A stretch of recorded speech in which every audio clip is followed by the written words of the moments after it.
ஸ்ரீமடம், உலகிலே ஒரே விஷ்ணு மாயசாத்தன் மடம், Porur. Celebrate this Diwali with the Indian Princess. Shop your favorite styles and get induction stove free. Visit your nearest store today.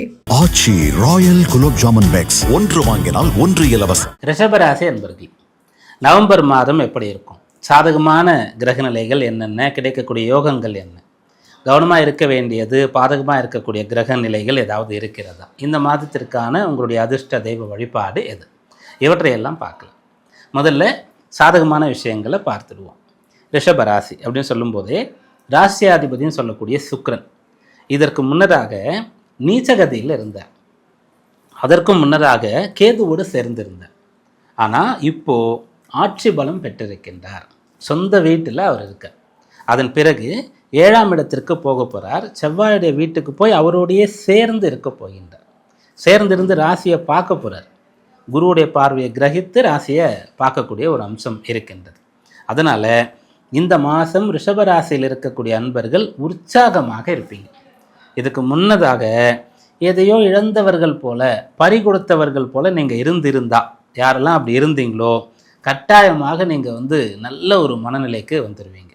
இந்த மாதத்தில் நீங்கள் உற்சாகமாக இருக்கிறது பார்க்குறதுக்கு அப்படியே ஒரு லுக் ப்ளசண்ட்டாக இருக்கும்.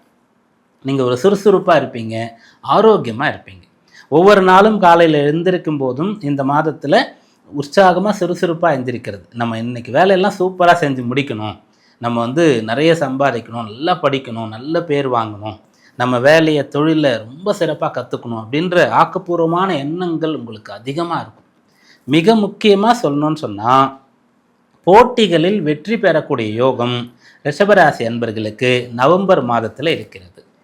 போட்டியில் வெற்றி பெறுறது யார்? ஒரு விளையாட்டு வீரர், அவர் ஜெயிக்கிறார், அது மட்டும்தானா? கிடையாது. அன்றாட வாழ்க்கையில் ஒவ்வொருவரும் ஜெயித்து கொண்டு தான் இருக்கிறோம். அப்போ நீங்கள் படிக்கிறீங்க அப்படின்னு சொல்லும்போது அந்த படிப்பையே சவாலாக கொண்டு படிக்கிறது. அப்புறம் தேர்வு எழுதுறதுல போட்டி தேர்வுனே அங்கே இருக்கும். காம்படேட்டிவ் எக்ஸாம்னு சொல்லி இருக்கும். அதிலெல்லாம் பங்கு பெறக்கூடியவர்கள். அதிலே அரசு சார்ந்த விஷயங்கள், சிவில் சர்வீஸ் எக்ஸாம் எழுதுறது, அதுக்காக நிறைய ப்ரிப்பேர் பண்ணுறது இவங்க. அப்புறம் இந்த சிஏ பண்ணுறவங்க, ஆடிட்டர் ஆகிறதுக்கு இந்த சிஏ பண்ணுறதுக்கு அவ்வளோ கஷ்டமாக இருக்கும். பல முறை அவங்க எழுதுவாங்க. அவங்க சரியாக தேர்வு எழுதாததுனால, சரியாக படிக்காததுனால மட்டும் அவங்க வெற்றி பெறாமல் போகல. அதற்கு இன்னும் பல காரணங்கள் அவங்க சொல்லுவாங்க. அப்படி இந்த ஆடிட்டர் ஆகிறதுக்காக சிஏ எக்ஸாம்ஸ்க்காக ப்ரிப்பேர் பண்ணுறவங்க, எக்ஸாம் எழுதக்கூடிய ஒரு தேதி இப்போ உங்களுக்கு இருந்தால் எழுதக்கூடியவர்கள், நீங்கள்லாம் சாதனைகள் பண்ணக்கூடிய அளவிற்கு இந்த நவம்பர் மாதத்தில் சாதிக்க போகிறீங்க. போட்டி, அந்த போட்டி கல்வியில் இருந்தாலும், விளையாட்டில் இருந்தாலும், நீங்கள் ஒரு உத்தியோகத்தை பெறுவதில் இருந்தாலும் அதில் உங்கள் பக்கம் வெற்றி கிடைக்கும். இதற்கு முழுமையான காரணம் என்ன அப்படின்னு பார்த்தா சுக்கிரன். அந்த சுக்கிரன் ராசியாதிபதி பலமாக இருக்கார். ராசியாதிபதி பலமாக இருந்துட்டால் போதுமானது. வேறு எப்படிப்பட்ட விஷயங்களையும் நம்ம பேலன்ஸ் பண்ண முடியும். ரொம்ப அதிகமான கிரக நிலைகள் சாதகமாக இல்லாதனால பிரச்சனை இருக்கா, ராசியாதிபதி பலமாக இருக்காரா, அதெல்லாம் ஃபேஸ் பண்ண முடியும். நிறைய கிரகங்கள் யோக பலனை தருகிறதா, ராசியாதிபதி பலமாக இருக்காரா, பயன்படுத்தி கொள்ள முடியும். ஏன்னா நிறைய பேருக்கு நல்ல விஷயங்கள் நடக்கும்போது பயன்படுத்திக்க தெரியாது. நிறைய பணம் வரும்போது அதை எப்படி பாதுகாத்து வைக்கணும் அப்படின்றது தெரியாது. அந்த பண வரவையோ அந்த நல்ல விஷயங்களையோ தொடர்ந்து கிடைக்கும்படியாக எப்படி செய்யணும், அதாவது அதை எப்படி தக்க வைத்துக் கொள்வது நிறைய பேருக்கு தெரியாது. ஆனால் இந்த மாதத்தில் இந்த பலன் உங்களுக்கு இருக்கிறது.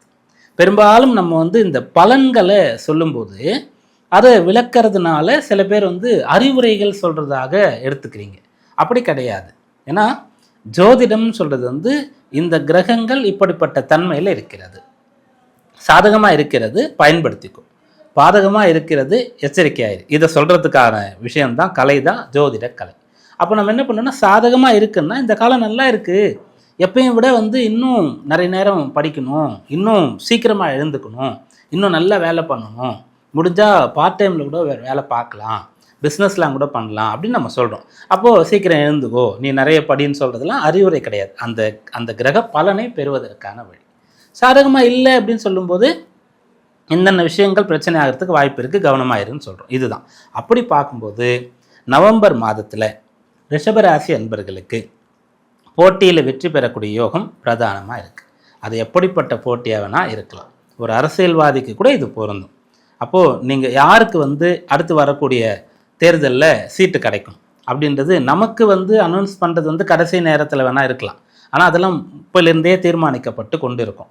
அதில் உங்களுடைய பேர் வரணும்னு சொன்னால் அதுக்கு ஒரு போட்டி இருக்குன்னு சொன்னால் யார் ரிஷபராசியில் இருக்கீங்களோ அவங்களுக்கு வந்து அதில் பேர் வர்றதுக்கான சதவீதம் அதிகமாக இருக்குது அப்படின்றத சொல்லலாம். இதை வந்து சுக்கிரனை மட்டும் வைத்து நம்ம சொல்லலை. சுக்கிரன் பலமாக இருக்கார். அதன் பிறகு உங்களுடைய ராசிக்கு 6ஆம் இடத்துல சூரியன், 6ஆம் இடத்துலேருந்து 7ஆம் இடத்துக்கு அவர் வருவார். இந்த 2 இடங்களில் சூரியன் சஞ்சரிப்பார். 6ஆம் இடத்துல எவரொருவருக்கு சூரியன் இருக்கிறாரோ அவர் எதிரியை வெற்றி பெறக்கூடியவராக இருப்பார். எதிரிக்கு சிம்ம சொப்பனமாக இருப்பார். சிம்ம சொப்பனம்னா என்ன? சிம்மன்னா என்ன? சிங்கம். அப்போ அந்த சிங்கத்தை போன்று இருப்பார். எதிரி வந்து இவர் நினைக்கும் போது அப்படியே ஒரு சிங்கத்தை பார்த்த மாதிரி ஒரு ஃபீல் அவருக்கு வரும். அப்படி இருப்பார். அந்த சூரியன் வந்து 6ஆம் இடத்துலையும் 7ஆம் இடத்துலையும் இருக்கார். அப்புறம் உங்கள் ராசிக்கு 7ஆம் பாவத்தில் செவ்வாய் முழுக்க இருந்து உங்களுக்கு பலனை தரப்போகிறார். அப்போ செவ்வாய் ராசியை பார்க்குறாருன்னா என்ன வரும்னா ஒரு தைரியம் வரும். நிறைய பேர் நினச்சிப்போனா 7 செவ்வாய் இருந்தால் தோஷம் அப்படின்னு நினச்சிப்போம். அப்படி கிடையாது. செவ்வாய்ன்றது ஒரு பவர்ஃபுல்லான ஒரு பிளானட். அப்போது அந்த செவ்வாய் வந்து ராசியை பார்க்குறாருன்னு சொன்னால் அப்போது ஒரு தைரியம் வரும், சாதிக்கணுன்ற ஒரு உணர்ச்சி வரும், ஒரு உற்சாகம் வரும். இதுக்கு முன்னாடி இருந்த தயக்கம்லாம் அடிபட்டு போயிடும். அப்படிப்பட்ட செவ்வாய் வந்து பார்த்து கொண்டு இருக்கின்ற. அப்புறம் செவ்வாய் வந்து 12ஆம் இடத்துக்கு அதிபதி. அப்போ ஒருத்தர் வந்து நிறைய செலவு பண்ணுறாருன்னு சொன்னால் சம்பாதிக்கக்கூடிய தைரியம் அவருக்கு இருக்குதுன்னு அர்த்தம். இதுபடி செவ்வாய் எடுத்துக்கலாம்.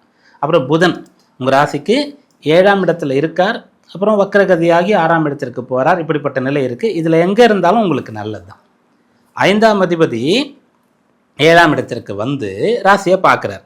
அப்போ புண்ணியத்தின் பலனாக வேலை கிடைக்கும், புண்ணியத்தின் பலனாக பொருள் கிடைக்கும், தன வரவை நீங்கள் எதிர்பார்க்கலாம். முதல்ல சொன்னது என்னென்னா எப்படிப்பட்ட போட்டியிலே நீங்கள் வெற்றி பெறலாம். கல்வி, உத்தியோகம், கலை, விளையாட்டு, அரசியல், அரசாங்கம் எல்லாத்துக்கும் அது பொருந்தும். 2வது பண வரவு உங்களுக்கு கிடைக்கும். அந்த பண வரவு எப்படி கிடைக்கும்னா பூர்வீக சொத்து அப்படின்ற அடிப்படையில் யாருக்கெல்லாம் பணம் வரணுமோ அவங்களுக்கு வரும். ரிஷப ராசிக்கு 5ஆம் அதிபதி புதன் 7ஆம் இடத்துல இருக்கார் இருக்கிறதுனால மட்டும் கிடையாது, குருவுடைய பார்வையை பெறுகிறார் அப்படின்றதுனால. அப்புறம் அந்த புதன் வந்து 6ஆம் இடத்திற்கு வருவார். அப்படி வரும்போது 2ஆம் அதிபதி தன்னுடைய வீட்டிற்கு 5ஆம் இடத்துல இருக்கார் அப்படின்னு எடுத்துக்கலாம். அப்போ எல்லாத்தையும் இப்படி நம்ம பாசிட்டிவாகவே பார்த்துக்கலாமா? அப்போ நெகட்டிவ் பாயிண்ட்டே கிடையாது அப்படின்னு கேட்டால் அப்படி இல்லை. புதனை பொறுத்த வரைக்கும் உங்களுக்கு நல்லது பண்ணக்கூடியவர். ஸோ இதெல்லாம் உங்களுக்கு சாதகமான பலன். கவனமாக இருக்க வேண்டியது என்ன? எங்கே பிரச்சனை வரத்துக்கு சான்ஸ் இருக்குது?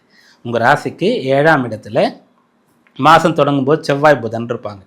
அப்புறம் சூரியனும் வருவார் அப்படின்னு பார்த்தோம் இல்லையா? அப்போது ரிஷபராசியில் இருக்கக்கூடியவர்கள் படிக்கவும், முன்னேறவும், சாதிக்கவும், போராடவும் உகந்த காலம் இது. காதல் வயப்படுவதற்கான காலம் இல்லை. அப்போ ரிஷபராசியில் இருக்கக்கூடியவர்கள் வந்து உங்களுக்கு பிடிச்ச ஒரு பொண்ணை லவ் பண்ணுறீங்க, ஒரு பொண்ணு வந்து பிடிச்ச பையன் லவ் பண்ணுறீங்கன்னா நீங்கள் இந்த காலகட்டத்தில் அதை வந்து கல்யாணத்துக்கு கொண்டு போகிறதுக்கான விஷயங்களை செய்யக்கூடாது. நீங்கள் கொஞ்சம் காத்து இருக்கணும், பொறுமையாக இருக்கணும். அவசரப்பட்டு இந்த விஷயங்களை செய்யக்கூடாது. அதுபோல் ஒருத்தருக்கு வந்து இப்போ ப்ரப்போஸ் பண்ணுறீங்க, அப்போது எதிராளி வந்து மறுக்கிறார் சொன்னாலும் கூட அதனால் கோபப்படாமல் நீங்கள் இருக்கணும். காத்து இருக்கணும், வெயிட் பண்ணணும், நமக்குன்னு ப்ராப்ளம் இருந்தால் வரும் அப்படின்னு நினைக்கணும். அப்போ எதிர்பாலினத்தவரிடத்துல, காதலிக்கக்கூடியவர்களிடத்துல கவனமாக இருங்க போதும். இந்த மாதத்தில் உங்களுக்கு கை கொடுக்கக்கூடிய வழிபாடு என்ன அப்படின்னு பார்த்தா துலா ஸ்நானம். இந்த நவம்பர் மாதத்தில் ஐப்பசி, கார்த்திகை 2 தமிழ் மாதங்கள் இருக்குது. இதில் ஐப்பசி மாதத்தில் உங்களுக்கு என்றைக்கு முடியுமோ அன்றைக்கி வந்து துலா காவேரி ஸ்நானம்னு பேர். காவேரியில் போய் ஸ்நானம் பண்ணிட்டு வாங்க. முடிஞ்சால் குடும்பத்தோடு போங்க, அட்லீஸ்ட் நீங்கள் மட்டுமாவது போங்க. இந்த மாதத்தில் இதை செய்தீங்கன்னா அற்புதமான பலன்கள் உங்களுக்கு கிடைக்கும்.